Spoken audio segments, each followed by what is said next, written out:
एक गलती इंसान करे ही जाता है, वो ये है कि वो चाहता तो अपने से कुछ आगे का है, अपने से कुछ बाहर का है,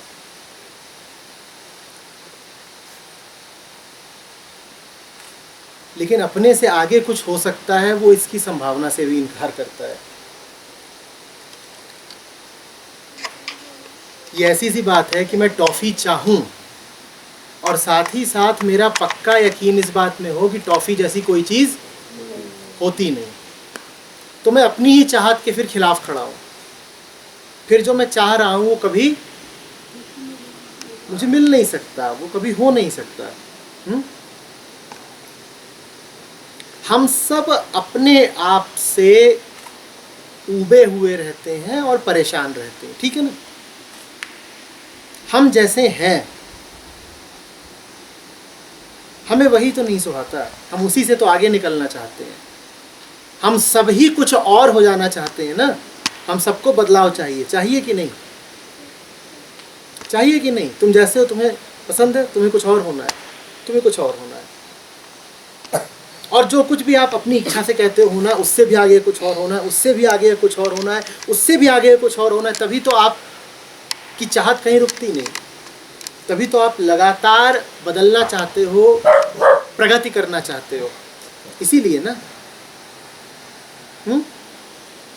तो एक तरफ तो हमारी गहरी इच्छा ये है कि हम अपने से पार कहीं पहुंच जाएं, है ना।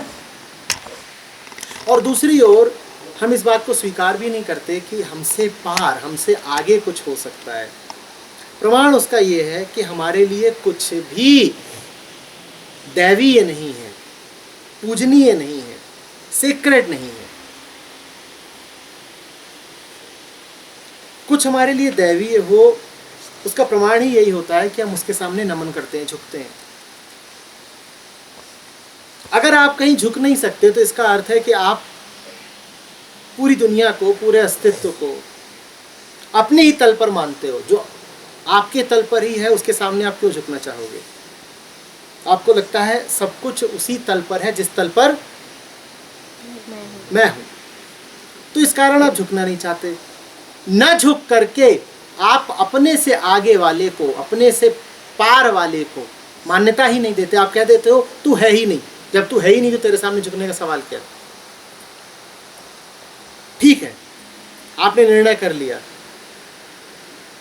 आपने घोषणा कर दी कि मेरे पार कुछ है ही नहीं। जब आपके पार कुछ है ही नहीं तो फिर पार वाले की आस भी मत रखना। जानते हो आपसे पार क्या होता है। आपसे पार होता है प्रेम, आपसे पार होती है मुक्ति, आपसे पार होता है आनंद, जिनकी तलाश में भटकते रहते हो। जो ये कह दे कि मुझसे आगे तो कुछ है ही नहीं, मुझे कहीं सर झुकाने की ज़रूरत नहीं, वो फिर प्रेम की, आनंद की, सत्य की, मुक्ति की, सरलता की आस भी छोड़ दे, क्योंकि यही तो आपसे पार होते हैं, यही तो आपसे आगे के होते हैं। आप मुक्त हो क्या? आप मुक्त हो? मुक्ति आपसे आगे की है ना। मुक्ति आपसे आगे की हुई कि नहीं हुई? मुक्ति किसी और आयाम की, किसी और तल की हुई कि नहीं हुई? जो आपसे आगे का, किसी और तल का है, उसका कुछ तो ख्याल करो। जरा तो सर झुकाओ। और सर झुका करके तुम किसी और पर एहसान नहीं कर रहे हो, सर झुका करके तुम अपने ही लिए आसान बना रहे हो उसको पाना जिसकी तलाश में मारे मारे फिर रहे हो।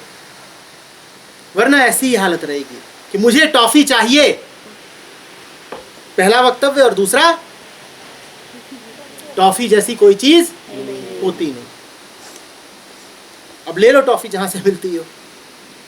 जब खुद ही तुमने तय कर लिया कि टॉफी जैसी कोई चीज होती नहीं तो कभी मिल सकती है, तो पहले तो मानना पड़ेगा ना कि टॉफी होती है, तभी तो उसके मिलने की कोई संभावना है।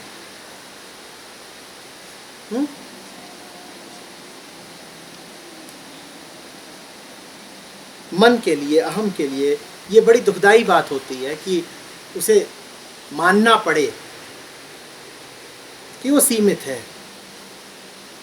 कि उसकी सारी गतियाँ, सारी इच्छाएं, सारी प्रेरणाएं उसकी क्षुद्रताओं से संबंधित है। मन को बड़ा बुरा सा लगता है ये मानना। पर अगर आप ये मानोगे नहीं तो अपनी क्षुद्रताओं से कभी आगे भी नहीं निकल पाओगे। आप ये मानोगे नहीं तो अपने छोटे से ही दायरे में कैद रह जाओगे। किसी बड़े का कभी आपको स्पर्श नहीं होगा, और छोटे में जितना रहोगे उतना दुख पाओगे, क्योंकि छोटे में रहना आपकी नियत ही नहीं, स्वभाव नहीं। अगर बड़े का स्वाद चाहिए, बड़े का स्पर्श और आशीर्वाद चाहिए, तो अपनी क्षुद्रताओं की मानना छोड़ो। क्षुद्रताएं तो यही कहेंगी, अरे जाने दो ना, क्या फर्क पड़ता है।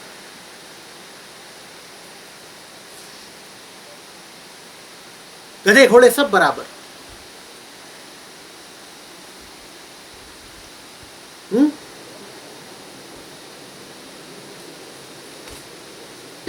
नहीं, गधे घोड़े सब बराबर नहीं होते।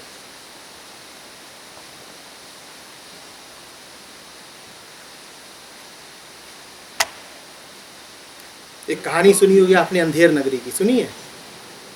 अंधेर नगरी में एक चौपट राजा होता था, सुनिए कहानी। तो उस चौपट राजा की, अंधेर नगरी की विशेषता ये थी कि अंधेर नगरी चौपट राजा, सवा सेर भाजी और सवा सेर खाजा। वहां भाजी और खाजा एक दाम बिकते थे। आपको दाम लगाना नहीं आता, आपको मूल्य लगाना नहीं आता, आप कीमत देना नहीं चाहते, आप इज्जत देना नहीं जानते। सवा सेर भाजी, सवा सेर खाजा।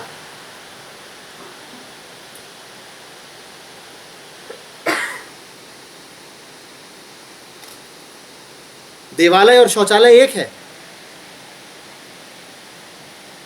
और एक दृष्टि से देखो तो एक ही है, दोनों ईंट पत्थर के ही तो बने हुए हैं।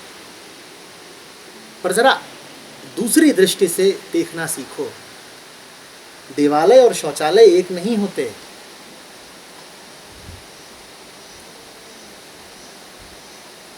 ईंट पत्थर से आगे जरा देखना सीखो। आंखों से ईंट पत्थर ही दिखाई देगा, पर जब ये दोनों आंखें ईंट पत्थर ही देख रही हो, पदार्थ ही देख रही हो, तब इस तीसरी आंख को भी सक्रिय रखो, वो कुछ और भी देखती रहे, उसका एहसास निरंतर बना रहे। कुछ और भी है, कुछ और भी है। जो दिख रहा है उसके आगे भी कुछ होता है, और जो नहीं दिख रहा, जो दिखते हुए से आगे है, उसको अगर मान्यता नहीं दोगे तो फिर जीवन में बस वही वही रह जाएगा जो दिखाई पड़ता है। क्या दिखाई पड़ता है? ईंट पत्थर, मांस, ये सब दिखाई पड़ते हैं, जीवन इनसे ही भर जाएगा। प्रेम दिखाई पड़ता है? प्रेम नहीं मिलेगा, क्योंकि इन आंखों से प्रेम तो दिखता नहीं। और तुम कह रहे हो शौचालय देवालय एक है, क्योंकि दोनों में वही चीज है जो आंखों से दिखाई पड़ती है, ईंट पत्थर। सजा ये मिलेगी कि वो मिलेगा ही नहीं जो आंखों से दिखाई नहीं पड़ता। प्रेम नहीं मिलेगा, मुक्ति नहीं मिलेगी, सत्य नहीं मिलेगा। सत्य कभी देखा है आंखों से? सत्य ईंट पत्थर है कि उठाया हो आंखों से?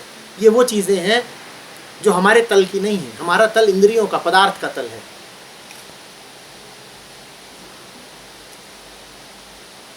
तुम्हारा तर्क ये रहता है कि मैं तो देह हूं, और देह ही तो सच्चाई है। आंखों से देह ही दिखती है, आंखों से तो ईंट पत्थर ही दिखता है। मैं भी देह हूं, सामने वाला भी देह है, तो हम एक बराबर हो गए। देह देह बराबर नहीं होती। बुद्ध की और बुद्धू की देह एक जैसी नहीं होती। या ये कह लीजिए कि उनकी देह मात्र ही एक जैसी होती है, कुछ और होता है उनमें जो अलग होता है। उसको देखना सीखिए। कल सुबह सुबह गा रहे थे अलग पुरुष की आरसी साधु की ही देह। क्या अर्थ था इसका? देह तो साधु की वास्तव में कोई विशेष है नहीं। साधु की भी देह का वही होना है जो आपकी देह का होना है। क्या होना है? जल जानी है, मिट्टी हो जानी है। लेकिन फिर भी उसकी देह में कुछ खास है, वो देखना सीखिए।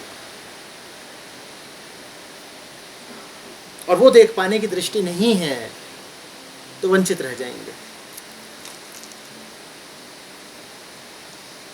आ रही बात समझ में? हम यहाँ इसलिए नहीं आए हैं कि दिनचर्या वैसे ही चले जैसी हमारे घरों में चलती है। अगर सब कुछ ठीक ही चल रहा होता तो हमें इन शिविरों के आयोजन की जरूरत ही नहीं पड़ती ना। यह जगत अगर स्वर्गतुल्य ही होता तो क्या आवश्यकता है किसी बोध शिविर की? कुछ है ना जो ठीक नहीं है। हम यहां उसकी चिकित्सा के लिए आए हैं।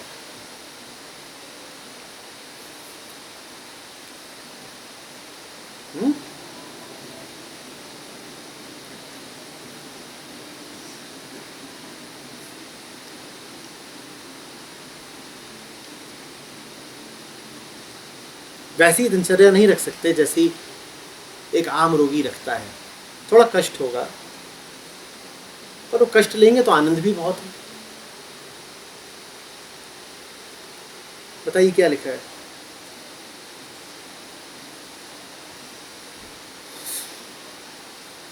कहिए कहिए, रिफ्लेक्शंस बताइए। सबके हाथ में डायरी होनी चाहिए। और मैं समझना चाहूँगा कि सबने रिफ्लेक्शंस लिखे हैं ना, और अगर नहीं लिखे हैं किसी ने तो उनके ग्रुप लीडर्स जवाब दे क्यों नहीं लिखे हैं। किसके पास रिफ्लेक्शन डायरी अभी हाथ में नहीं है और क्यों नहीं है?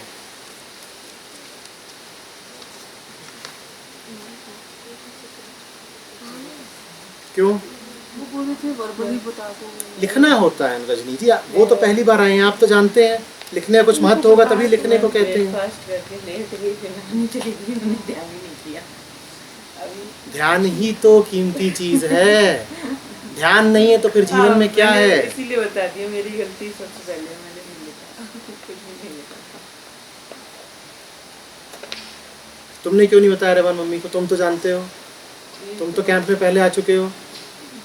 लिखना बहुत ज़रूरी होता है ना, तो बताया क्यों नहीं मम्मी को?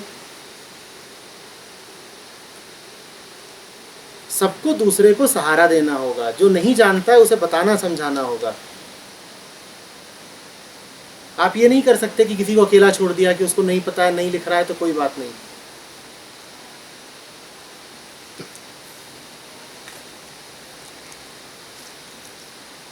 छोटे से लेके बड़े से बड़े तक को धर्म का पालन करना होता है। चलिए बताइए क्या लिखा है? बताइए बताइए, कौन शुरू कर रहा है? बैठ के मुझे पता तो नहीं है कि कैसे लिखते हैं, तो फिर मैंने कोशिश की है थोड़ी। पहले दिन जब मैं यहाँ पे कैंप में आई थी तो मैं थोड़ा सा डर रही थी, घबरा रही थी कि क्या क्या होता है कैंप में, क्या होगा। और जब हम लोगों को भजन दिए गए तो मैं और भी ज़्यादा घबरा गई थोड़ा सा कि क्या कैसे बोलूँगी मैं, सबके सामने कभी बोली नहीं आज तक, तो थोड़ा सा डर लगेगा। लेकिन फिर सबके, मेरी टीम के सबके साथ से मैं बोल पाई सबके आगे, क्योंकि मेरे को अच्छा लगा बोलने के बाद, थोड़ा डर खुला। और आज भी जब सुबह मैं उठी थी तो भी मुझे थोड़ा डर लग रहा था कि आगे क्या होगा, अब क्या करवाएंगे, अगला क्या होगा, अगला काम क्या होगा। लेकिन जब हम सुबह गए, प्रार्थना हुई, तो बहुत अच्छा लगा मुझे। मतलब अपने स्कूल के दिन याद आ गए कि पहले भगवान का नाम लेके फिर आगे का काम शुरू करते थे हम लोग। फिर गेम्स वगैरह खेले तो उसमें भी अच्छा लगा, सब लोगों के साथ खेल के थोड़ा घूम से गए। मतलब बस ये है कि मेरे को सब चीज़ अच्छी लगी, बहुत यहाँ पे आके अच्छा लगा। बुरा नहीं लगा अभी कुछ भी? पक्का? हाँ, ऐसा तो होता नहीं, कोई पहली बार आया और उसे एक भी चीज़ बुरी नहीं लगे, ऐसा हो ही नहीं सकता। हाँ, जो तीसरी चौथी पांचवी बार आते हैं फिर उन्हें सब कुछ अच्छा लगने लगता है। शुरू में कुछ तो खटकता है। बस थोड़ा सा ये था कि हाँ। थोड़ा सा जैसे बंदिश होती है हर चीज़ की कि भाई टाइम पे खाना मिलेगा या टाइम पे उठना है, अभी जाना है, एकदम से तैयार हो जाओ।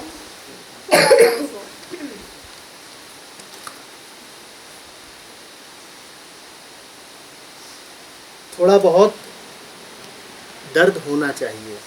मेरा वज़न ज़्यादा है, मैं आजकल स्क्वॉश खेलने जाता हूँ, तो वहाँ कोच हैं, उम्र मुझसे आधे, और हाथ जोड़ के नमन करता हूँ उनको। और दर्द बहुत देते हैं वो। कल रात को ये अपार से बोल रहा था कि पुर्जा हिल रहा है, जबकि 2 दिन से अभी खेलने गया नहीं। अब या तो मैं अपने दर्द की सुन लूँ या ये देख लूँ कि मेरा हित कहाँ है, मेरा हित किस में है। जो वो कह रहे हैं चुपचाप मानते चलो, भले कितना दर्द हो झेलो। बताइए मेरे कितना दर्द था, लेकिन मैं कर रही हूँ ना, कर रही हैं तो मुझे अच्छा भी लग रहा है। शुरू में अच्छा नहीं लगेगा, जाहिर सी बात है। जैसे चल के जाने में लगा कहाँ जा रहे हैं, और फिर वहाँ जाके फिर अच्छा लग रहा था। फिर थोड़ी देर बाद थक गए तो फिर लगा कि चले जाए। लेकिन कच्चा फल खराब नहीं लग रहा है। हाँ, कच्चा फल तो हमेशा ज़रा सा खट्टा होता ही है, कड़वा भी होता है।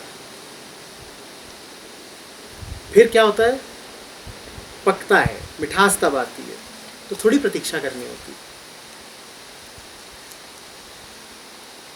इस प्रसन्ना के तो 10 कैंप हो गए, इसको आज भी बुरा लगता है।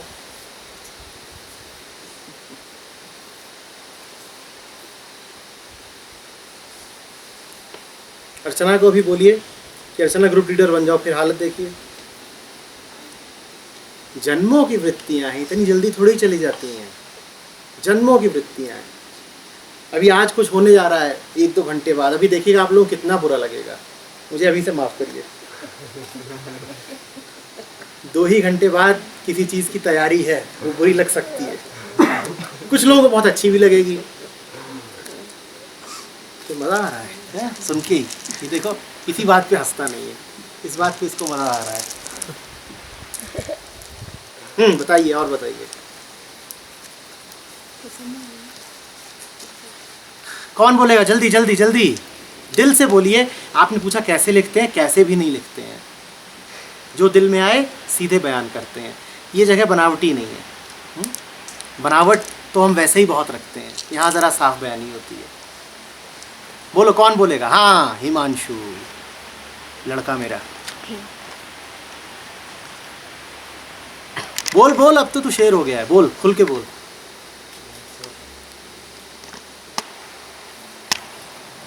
इस बार तो सर में जो पहले पिछले टाइम में आया था तो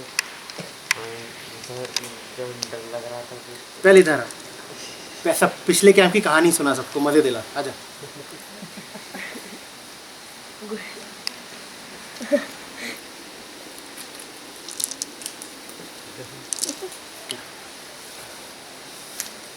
ये कैमरा भाई जरा आपके चेहरे की ओर करो।